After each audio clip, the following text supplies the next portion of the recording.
Sadly, as reports come in, because these are remote part of the country, in places the whole villages have been wiped out. Destruction is wide spread all around.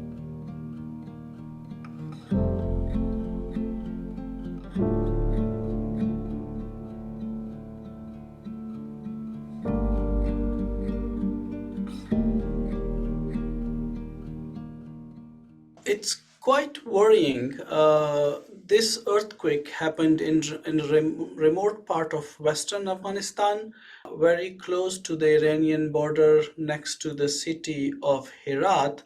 And most of the houses in these areas and broadly in Afghanistan are mud houses. So they are not very strong to withstand any earthquake. So the first one that happened a couple of days ago, there were fears that it already killed over 1,000 Afghans and injured many others also. And then now we have reports of a new earthquake on the top of the first one, when the relief, search and rescue people were trying to help those who were affected.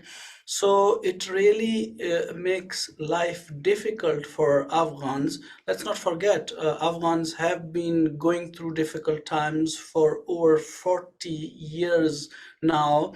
There are 3.5 million Afghans who remain displaced out of their homes already inside Afghanistan. And my organization, UNHCR, UN Refugee Agency, has been on the ground to help them.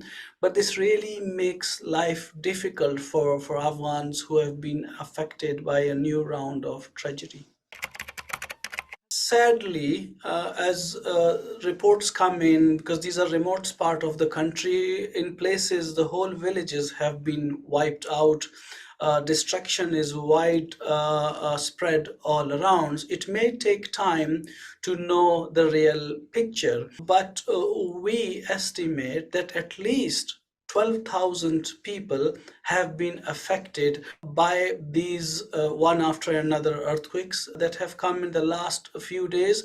Number of those who have died and injured, they are in couple of thousands, or probably the figures are it could be more. We will see more suffering, sadly, and as we have seen, women and children bear the brunt of any humanitarian or natural calamity. So the impact on Afghanistan population could be really dire. I think we have seen natural calamities and disasters in Afghanistan. Earthquakes have been happening. Now, in the coming months, it's going to be winter, which is setting in. So life is really difficult for ordinary Afghans in their country. UNHCR is present all across Afghanistan. We have our offices. We have been there for many, many years helping Afghans, those Afghan refugees who were in the neighboring countries who have returned, but also those Afghans who have been displaced, vulnerable Afghans, including women and children who need our support. So we are there, and we are right now on the ground trying to move shelter to the affected population, trying to see how we can help, because at this stage they need everything. Losing one's house and complete home, and losing family, and going through so much distraction is not easy. And the first thing my colleagues did from our office in Herat is whatever stocks that we had close to those locations, like tents, like things that you need for a household, small things that one can survive on, like jerry cans in which you can put clean drinking water, other home items. We have. But as we expect that the scale is bigger than the resources we have, we would need more support to continue assisting these Afghans who have been affected. These are remote parts of Afghanistan.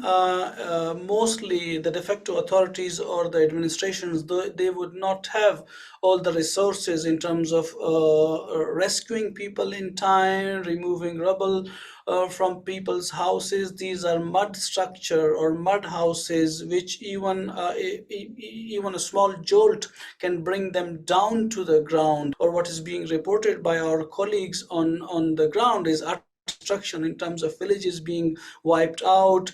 Many Afghans who have lost their family or people who are still under the debris, it's very hard for them to find their loved one over there. You need heavy machinery, you need specialist equipment to go in quickly and save lives and rescue people. So this is very difficult job in Afghanistan, but we are standing with the people of Afghanistan. We are there as UNHCR on the ground to help those who are affected. No surprises there, actually. Sadly, whenever something like this happens, the poor infrastructure people have, the mud houses, they are not strong to withstand any earthquake or any jolts. So those houses just go down quickly, and this is what we have seen. The infrastructure is really not to a level which can stand these earthquakes. So the scale of damage and destruction is quite often wide scale and really more. And on the top, these are remote villages where even if you need to rescue people and help them, you have to reach there. It's for all the reasons that what Afghans are going through. It's really hard to prepare yourself for such a natural disaster or tragedy. Also, in general, needed for Afghanistan's people that have been going through the toughest humanitarian crisis that Afghanistan has ever faced, with closely to 29 million people needing humanitarian assistance now. Many others who have kind of dropped under the poverty line, and surviving or sustaining a living in Afghanistan is very, very difficult. We need more countries to step forward. Not only countries, I mean businesses, financial institutions, individuals who can help chip in to support Afghan people. It's really, really welcome, and this is the time because these people from here onward will go into a harsh winter. If they are shelterless, if they have no home, then we will see more suffering, sadly. It has to be a collective effort on behalf of everyone, international community, organizations, institutions, financial institutions, individuals who can support from everyone to stand with the Afghan people. The people in Afghanistan have suffered for long. There's widespread displacement inside the country. Humanitarian assistance today is needed for more Afghans. Because of underfunding, institutions are forced to scale down their activities in Afghanistan. We are talking about food being cut for desperate people who are dependent on food aid. We are talking about health clinics are being shut down, hospitals being shut down across the country because there's not enough money, and we need those resources to continue our assistance for Afghanistan. So that has to come in time right now.